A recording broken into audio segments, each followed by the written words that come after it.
Yeah, so that one dude, that Asian guy who was telling black folks, listen, bro, if you so mad about how Asian people running their campaign, maybe you should bring your black ass down there to the bank, get a loan, start a business in your own community, and you won't have to deal with none of this. And now he done opened up a can of worms. Y'all know this already, but I'm about to react to this video. I thought it was interesting. Let's get to it, but first. Hype me up. Hype me up. Hype me up. I need that like a crackhead need a pipe, man. There's only 2 YouTubers in the whole world that do that, and I'm both of them. The boycott is working because there's nobody in here. Today's adventure, we're going to stop by a couple of places to see if people that ain't supposed to be in there are in there. It was locked.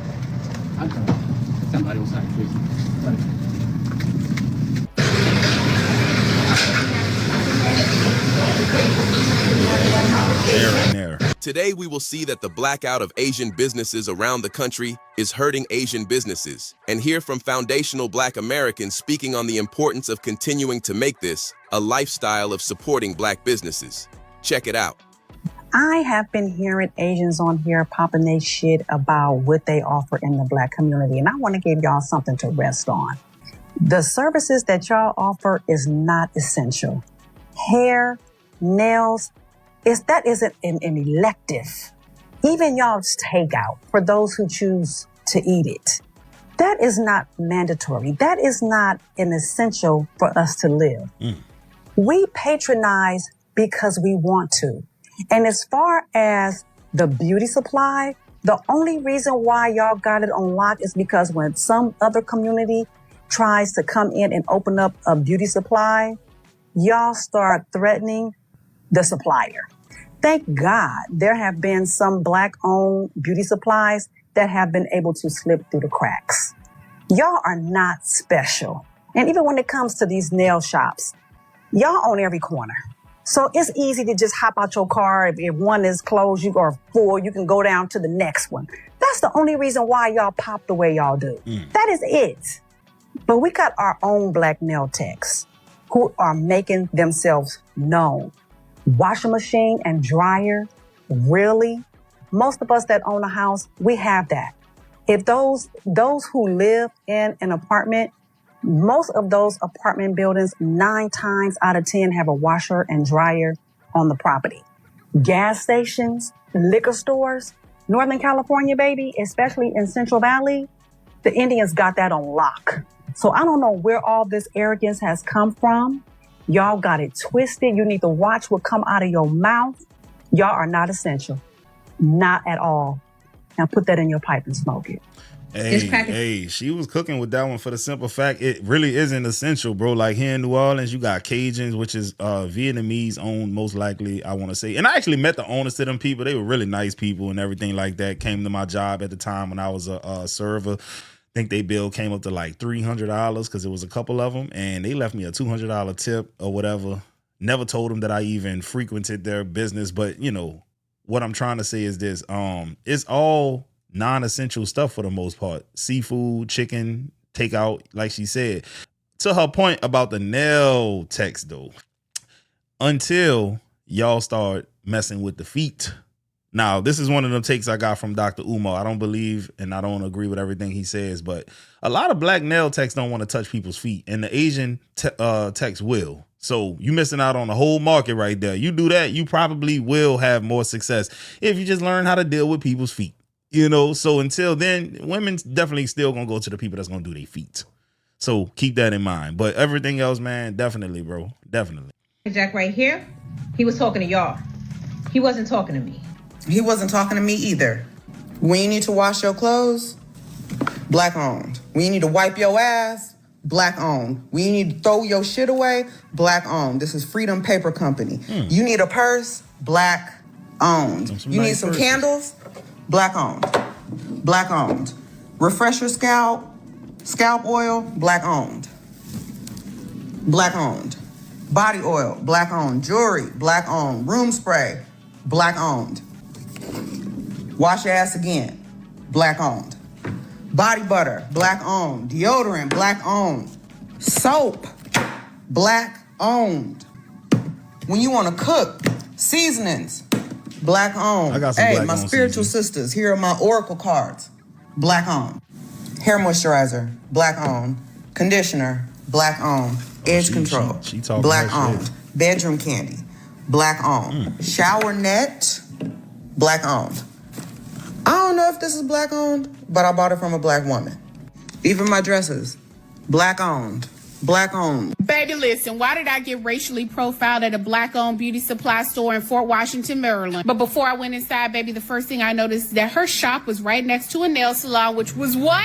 Empty, honey, nobody in there. And on the other side of her shop, Top China, a takeout shop, baby. The owner was outside pacing left and right, wondering where in the world was the customers? I see y'all are taking this boycott seriously. So back to this black-owned BS's beauty supply store, baby, where I got profiled. In the best possible way, honey. I've never walked into a beauty supply store where the owner, let me say that one more time, the owner asked me what I needed and walked me right to the products that were best for my 4C low porosity hair, honey. She gave me the whole rundown of her own hair care routine, baby, and made sure that I brought the right stuff. And make sure when you do your hair routine that you are doing the shampoo, a moisturizing conditioner, and always follow with the leave-in. Yes. If you're a natural hair girly, you want to do your leave-in before you start any styling. And she had an entire section dedicated to just a black-owned brands, baby. Oh, I loved it. I was only in Maryland for a bit, baby. I will be back, baby. This was the best customer service experience that I've ever received at a beauty supply store. Shout out to MVS in Fort Washington, Maryland, honey. Tag your favorite black-owned nail salon shop or beauty supply store in the comments. Hey, bro, shout out to that lady, though, bro, because the customer service is a big part of business. And when you slap that black-owned title on the business, man, you got to go above and beyond because, unfortunately, it got a bad stigma about it, bro. A lot of people hear black-owned and think a lot of time will be waited for the product. Customer service is going to be bad and things of that nature. A lot of people think that a negative stigma has been placed upon it. So I feel like if you're going to be out there promoting yourself as a black-owned business, your customer service got to be on point, straight up. You're making everybody look bad. And black folks even sometimes will say, I will, opt out of patronizing these places. So yeah, bro, shout out to that lady for going above and beyond to show her some shit. Now, don't know how true this is, but I heard the boycott been doing so well, a mixed Asian and black woman got on here laughing because her cousins called and said their businesses might be failing if this continues. They said they were going to, Juneteenth is coming this weekend, and they were going to offer specials and discounts to get people back in their establishments. Don't fall for it. Keep going to Tamika. And at Tamika, if you're doing nails in your house, go ahead and get the LLC jumping. Get you a business banking account, and start doing business like that. Go on, build your business credit. It's tied to personal. To the Asian man that posted that black folks were so dependent on laundromats, corner stores, whatever else he said, blah, blah, blah, baby, because I was barely listening. He was essentially saying that we're so dependent on them that we don't have any other choice. I don't really know what rock he's been under, but baby, we've always had a choice. Apparently he was under the impression that they can just play in our face and we keep supporting them. He don't know what type of time we on these days. Baby, this ain't the time for that. Apparently he's unaware. He needs to go back and look at the history books because one thing black folks love is a double dog dare you type movement. Child, because over the past few weeks, I've watched black folks do what we do best, baby. Call in the reinforcements. Yeah, as my grandma would say, I'll make a lie out of you.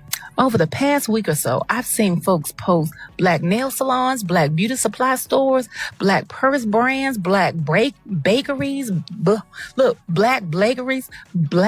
bakeries, black restaurants, black child care centers.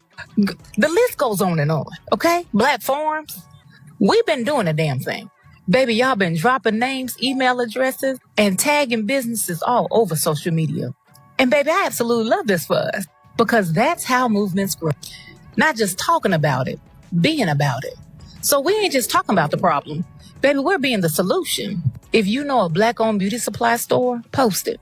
If you know a black-owned nail salon, post it. Know a black-owned dry cleaner, grocery store, bookstore, restaurant, mechanic, pharmacy, You get the point. Hey, while she at it, bro, if you ever in New Orleans and you want to come to a bookstore, or it's a coffee shop and a bookstore, it's called Baldwin and Company. It's owned by DJ Johnson, your good friend of mine. He also has a YouTube channel, and he interviews like big name people too. Baldwin and Company, that's the name of the YouTube channel. But anyway, just wanted to give him a little shout out. I go there all the time. You probably didn't see me sipping a coffee in the video. If you ever seen me sip coffee on this channel, it was from that coffee shop. Guarantee I don't get coffee from nowhere else other than that place. Baby, post it. Yeah. Let's build a directory without calling it a directory. Let's make it easy for our community to find community businesses so that nobody will ever say that we don't have options. Because, baby, one thing Black folks got is options. I don't know why he was confused. Because every time somebody says y'all need us, our response shouldn't just be word. It should be ownership. It should be community. It should be intentionally circulating our Black dollars in our Black communities with Black folks who value us. Yeah. Baby, y'all keep posting, keep sharing, keep building. Because this is how economic power grows. And baby, as my grandma would say, I can show you better than I can tell you.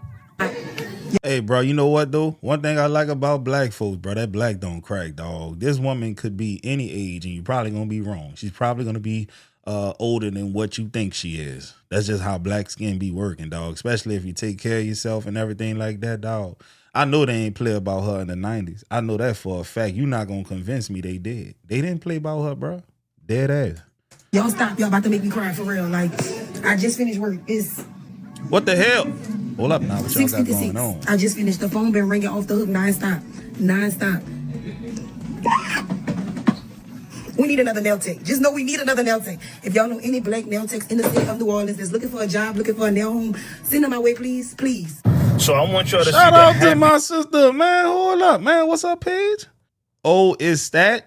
All right, there you go, baby. And momentum in doing Black American group economics. And I want you to also see that she's ready to hire a new nail salon or nail artist, right?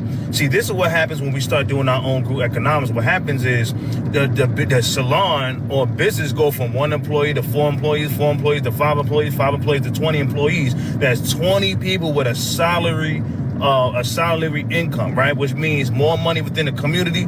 More money within the community means less poverty. Less poverty means less crime is what I'm trying to say. So this is going to be a snowball effect is what I'm trying to say, right? By shopping at Black American owned business and making sure we redirect. Again, we're not doing anything outside of what we already spending. We're not spending outside of what we already doing anything what we already doing. What we're saying is we are shopping at Black American owned businesses and redirecting our money to our business and our business specifically, 85% of our average monthly income into our business specifically, and 15% into other communities is what we're saying, right? Because it's not about shutting people out. And just to show you how powerful our spending power is, it only took 9%, family, listen to me. It took 9% to economically destroy Target. It took 9% to have an economic catastrophic destruction of Target is what I'm trying to say. Imagine 85% of our average monthly income, $1.9 to $2.6 trillion in GDP going back into our community. Just 1 million. Hey, look, if you at this part of the video, after this video, go watch the video I did about Jay-Z and how he's doing a partnership to release his 1996 album, Unreasonable Doubt, at Target, a vinyl version. He trying to enrich his pockets by undermining the efforts that Black people put in boycotting Target. So if you want to watch that, bro, watch it after this video. All it takes is 1 million, not 50 million of us, 1 million to put just 500 back into our community, just $500 back in our communities. That's $6 billion a year. Imagine all of us on coal putting that money back in our community. All together, 85% of our average monthly income going into our communities. It's gonna look like Dubai on steroids. The Black community is gonna look like Dubai on steroids, family. People are gonna be trying to say, you know what, I want to go with them Black Americans to that Black American community with all them Lambos and them big houses and them lots and lands and everything. That's how it's gonna look, Dubai on steroids. So again, I want y'all to understand, it's not about hating nobody else. People going to paint it like that because they know this is economic destruction for them, because the whole bottom of the totem pole is only because we walk into their communities and spending with them, and they extracted on $1.9 to $2.6 trillion to their respective country. That's what that is. But the moment we do our own, that's going to flip in 24 hours, and they know it. So they're trying to hit you with the xenophobic, jealousy, hatred, and all these boogeyman words to gaslight you because they know it's economic destruction. That's what it is. You know, why should we care though?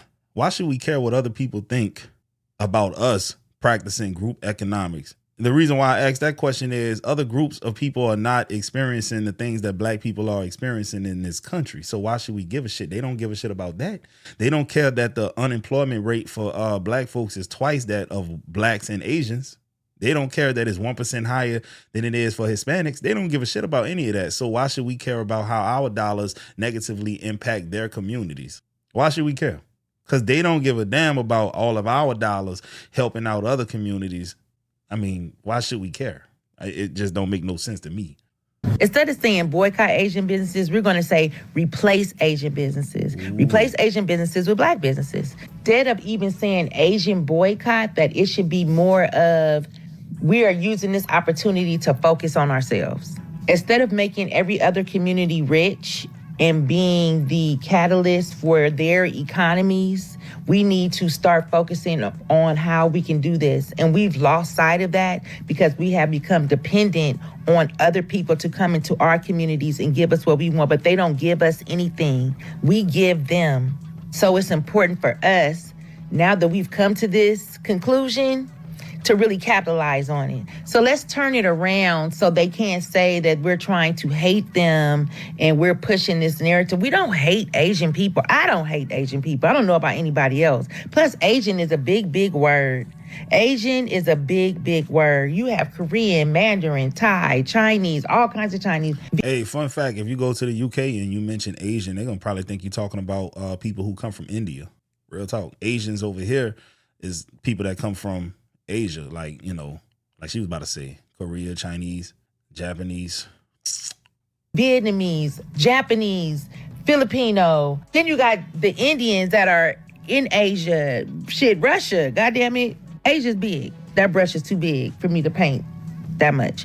Going to use this opportunity to start looking for more black-owned businesses and recycling our dollars in communities where the people live where I live. So I know those dollars are going to come back some kind of way. Instead of saying boycott Asian businesses, we're going to say replace Asian businesses with black businesses. Replace Asian businesses. Voila, you too. I'm sorry. I love your pierogies and corner store sandwiches, but you gotta go too. Sorry. And to them evil ass Dominican bodega owners in New York City, because when I visited, y'all followed us around the store and we was visiting from Atlanta, San Francisco, and y'all were assholes, complete assholes, and y'all was almost darker than me. Ugh, I hope y'all close. No block. Definitely replace them motherfuckers. I'm not telling you what to do. This is just a suggestion. By no means am I taking away from the fact that Rick Chow murdered and his son murdered Cyrus Belton. I'm not. All I see when I hear that is that a bottle of water is worth more than a black person's life. That is wild to me, bro. A bottle of water. And then you left the store totally unoccupied where they could really rob you blind. Y'all, that was stupid. That was stupid. Taking that away. You have every right to be angry that people come into our community and don't respect us, that they think they're better than us because they have a business and that they're making money from us. They should be at our feet. Also, we should be mad at the system as well, but let's replace it. If you're an Asian business owner who is offended or defensive, feeling some kind of way about this call to boycott Asian businesses by black folks and by anyone who has a sliver of a conscience, really, if you are offended by it and feeling defensive, there's really simple fix to it. You could put a banner across your website that says you do not support bigotry, racism. You can literally do that with a couple of clicks. You could put a sign on the window if you have a brick and mortar business saying you do not sign up for the bigotry of black people, or anyone for that matter, except that I know that a lot of you don't want to because you do support it. Because you buy into the narrative that's been spoon-fed to you your whole life. And I'll make another video on that soon. But right now, I just thought I would offer up a simple solution. That's all. You got to put that in the window, man. Them places don't be having no websites, dog. Let's be real, man. Chew in New Orleans ain't got no website. Got no damn website. You know what's crazy? What'll help you even more?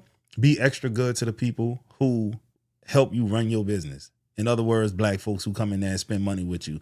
If I know that I've only had positive interactions at your establishment, it's probably no boycott that I would participate in. Like, I know y'all boycotting right now, but every time I come in here, they don't show me nothing but love. They greet me. They know me on a first name basis. They know my kids. They know everything about me. They even give me extra shit sometimes. I ordered a 10-piece wing in there. They'll just throw an extra 2 in there for lanyard every once in a while.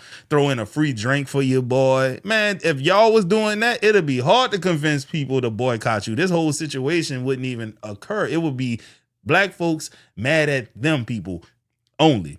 And it wouldn't be no overflow into your establishment or your business if you were going above and beyond. Shit, take it a step further. Do something for the community. Shit, a toy giveaway or some shit for Christmas. A turkey giveaway for Thanksgiving. Man, if black folks saw you doing that, man, that whole Mr. Child situation wouldn't even really affect you like that. But, man, the crazy part is this. A lot of times, reluctantly, black people still give y'all their money when y'all done treated them unjustly, unfairly, and they just bite the bullet. And they might be in a crunch for time. And man, I'm going to just go ahead and get this little Chinese food right quick. Oh, man, I know they ain't particularly nice to me at this nail salon, but they do good work. They're fast. And, you know, like I said, ain't nobody else doing feet. Yeah, bro, I'm telling you, you wouldn't be facing what you're facing right now. But that's not the case. A lot of y'all feel entitled to the black dollar. I recently moved to Orange County, I moved here for reasons of work and some personal things without really doing a deep dive of research on the type of communities that were here. I just knew that it was a lot of Asian people, and when I leave the house, nobody asks me where I'm from. So I was like, yeah, I love it. And then there's all kinds of Korean grocery stores and restaurants and stuff that just kind of fits my life in that way, right? I didn't realize how red it was around here. I didn't realize the level of bigotry and racism existing around here.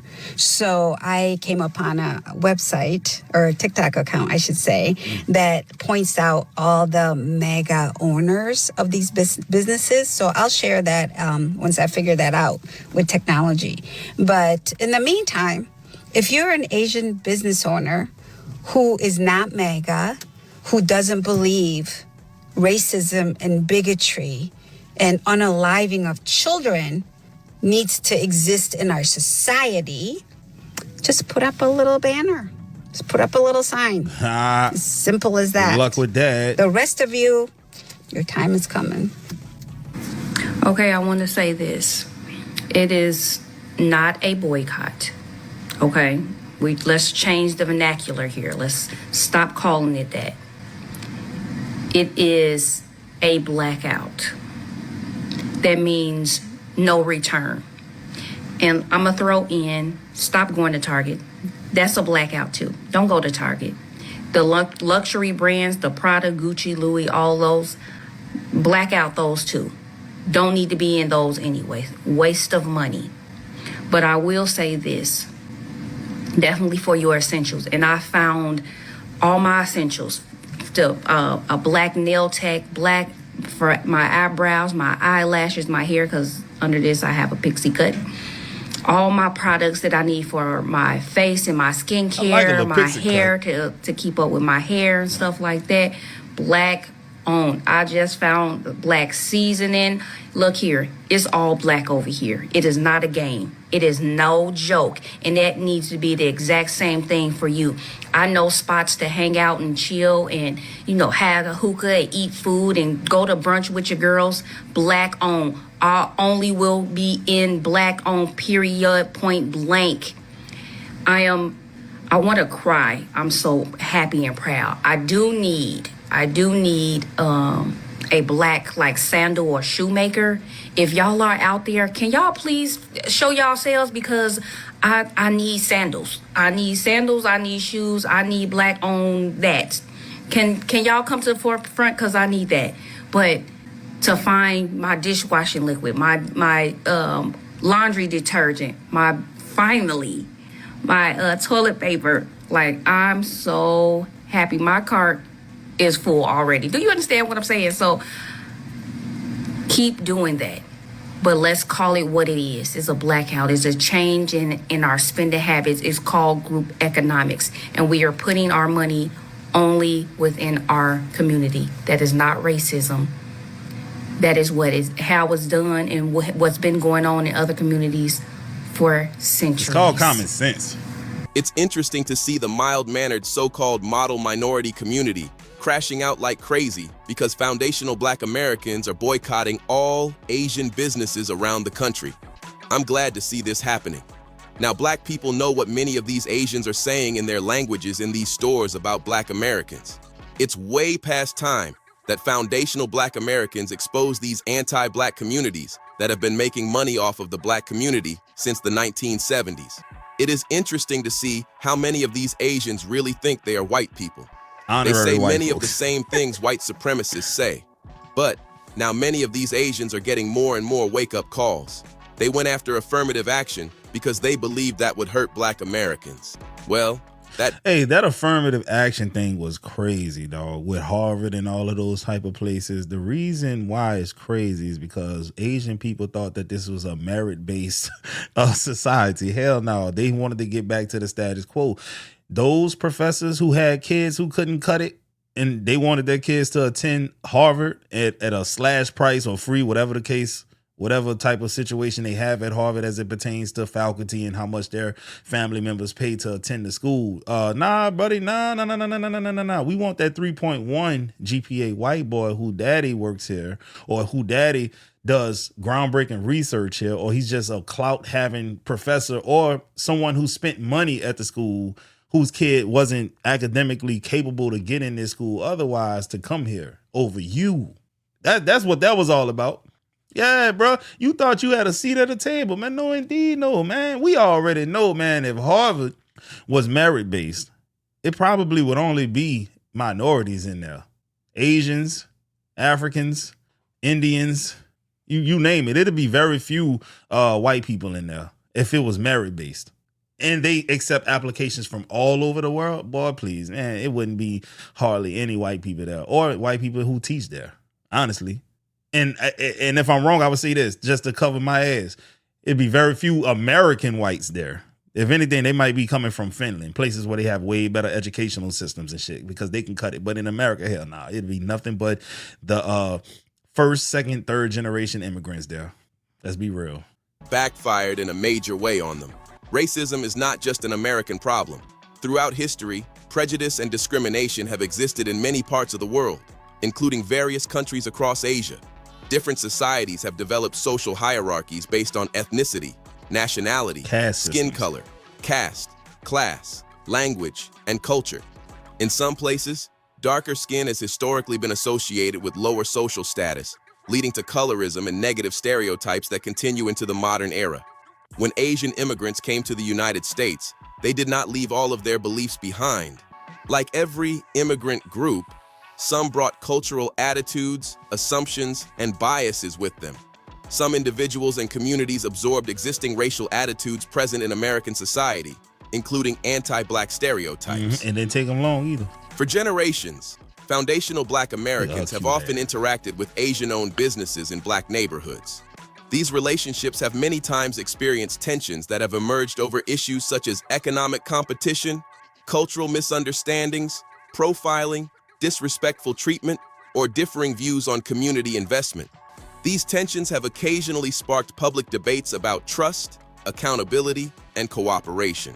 Many scholars have argued that immigrants entering the United States often face pressure to assimilate into existing social structures. Because American institutions were historically shaped by white majorities, some groups have sought acceptance by aligning themselves with prevailing social attitudes and distancing themselves from Black Americans. Critics argue that this dynamic can reinforce systems of racial inequality rather than challenge them. In recent years, a growing number of younger Asian Americans have openly discussed anti-Blackness within parts of the Asian community. Through social media, universities, community organizations, and public conversations, many have acknowledged the existence of stereotypes, colorism, and negative attitudes toward Black people that have been passed down across generations. Tell me what you think about this topic. Hope you find the information in this video informative. All right, let's go through these comments, man. All right. Sales are down, but theft has dropped completely. I stopped messing with them years ago. Hey, this was a petty comment, but it's real. Black women, I'm so proud of y'all. Do not say boycott. We are wealth transferring. I like that. They got a certain ring to it. My Black brothers and sisters, I'm so proud of y'all. Love and support each other is the answer. 40 Acres, Fresh Market, 5713 West Chicago Ave, Chicago, Illinois, FBA owned. There it is. I'm so proud of us. I love this for us. We talking about how finding jobs is hard to find. We can start employing our own. That's facts, bro. Matter of fact, I'm out here in the East, right? New Orleans East, and I'm looking at all my Black neighbors. Not all of them, just a few of them. I'm seeing some white people and some Hispanics cutting their grass. I'm like, bro, look, I got this guy who cut my grass. He Black. You gonna make him wealthier? Otherwise, it is what it is. It's your money, I guess. But nah, man, the people that cut mine Black, bro, it is what it is, man. Proud of you all standing on business. Black Americans have operated virtually every kind of company. People need to know and understand history. We've been here longer than them and had our own communities that white supremacists burnt down. They don't want Black brilliance to succeed, and that's why they let Asians get loans to establish businesses in Black communities. We can no longer support the system of white supremacy or any partakers of it. That is crazy, but he ain't lying though, bro. Man, before all of this segregation stuff, Black people had to have businesses because nobody else wanted to serve us, man. But then, you know, like they famously said, some of you Negroes thought the white man's ice was colder, bro. It is what it is, man. Anyway, hope y'all enjoyed this video. I'm gonna get at y'all on the next one, and don't forget to